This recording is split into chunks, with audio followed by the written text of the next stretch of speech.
मुझे बाहर निकलने ते पाबंदी है छा अंकल? पाबंदी ना है पर खलक किले थी हालत स्कूल जी बिटू बिटू गाहे घोड़न जो तबेलो करे छॾियो तो हाँ हाँ खंडपति भी आहे खीर भी आहे खीर कोने को तो मां चाय कीअं ठाहींदमि?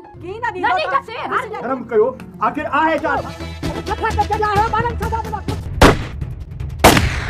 अस्सलाम वालेकुम हाज़रीन ऐं नाज़रीन।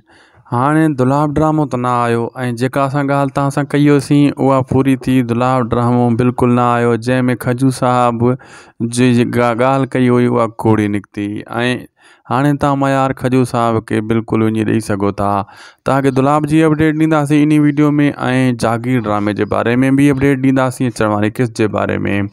दोस्तो दुलाब त अॻे ई सूमर ते अची सघे थो, हिन सूमर ते हुयो ई मुश्किल। मां लगातार तव्हांखे ॿुधाए रहियोसि दुलाब कोन ईंदो, मुश्किल लॻे थो मूंखे। खजूर साहब ॻाल्हि सही आहे पंहिंजी जाइ ते, मां यको ई तव्हांखे चई रहियो हुउसि। मां चयो छाजे करे त अपडेट नई नाहे मिली ऐं जॾहिं असां तव्हांखे ॿुधाईंदासीं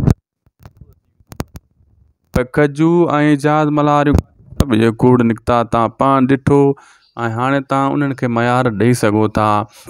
बाक़ी रहियो ॻाल्हि जागीर ड्रामो, दोस्तों जागीर ड्रामो माशाअल्लाह बहितरीनु बणिजी चुको आहे। हाणे माफ़ीअ जी ॻाल्हि ते अटकी वियो आहे हशमत ख़ान, लेकिन नूरल माफ़ी त कोन वठंदो अचण वारी किस्त में, लेकिन हशमत ख़ान रोके छॾंदो। इन पंहिंजे जेको आहे अधु माण्हू अधु माई अधु जेको मर्द आहे यानी खदड़ो, इन खे चवनि तूं ॿाहिरि न निकिर, माण्हू तो ते खिलनि था।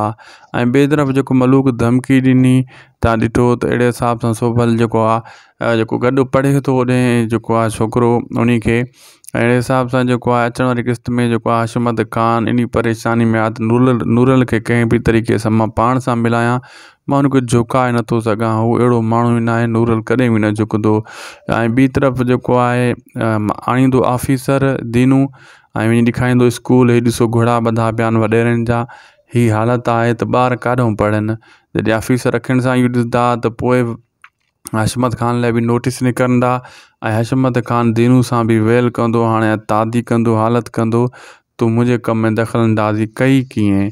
ऐं ॿी तरफ़ त वरी मायूं विढ़दियूं रिश्ते ते हिक ॿिए खे हणी दून बनी छॾंदियूं ऐं दीनू छॾाए वठंदो ऐं वरी दीनू चवंदो कुझु गैरत कयो, ईअं छा तमाशो आहे। ॿी तरफ़ ही नूरल जा माण्हू सॉरी इन जा माण्हू वॾेरे हशमत ख़ान जा माण्हू ग़रीबनि ते सटको कुटको रोड ते लाहींदा ऐं इन खे ॾाढा धक शक हणंदा। ॿिए तरफ़ दिलबर ऐं मालूक विड़ी पवंदा इन रिश्ते ते, जंहिं रिश्ते ते उन्हनि जो जेको सुराण ते जहिड़ो हली रहियो आहे ऐं हू चए थो सुराण मुंहिंजी, हो चए थो मुंहिंजी। ॿी तरफ़ इहा हशमत ख़ान जी धीउ वेंदी नूरल वटि, चांहि जी सलाह आणंदो नूरल, उहो चवंदी पोइ मूंखे ॾे खंडु पती खीर त मां ठाहियां, तूं बि पी मां बि पीआं।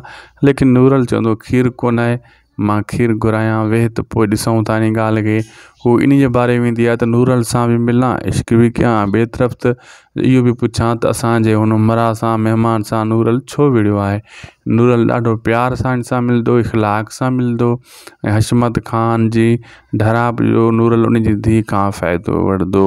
ऐं ॿी तरफ़ इहे मायूं विड़ी हिक ॿिए जा वार पटे तबाह कंदियूं, इहो दुनू ई छॾाईंदो अची। इन्हनि खे लाइक कंदा, सब्सक्राइब कंदा, शेयर कंदा।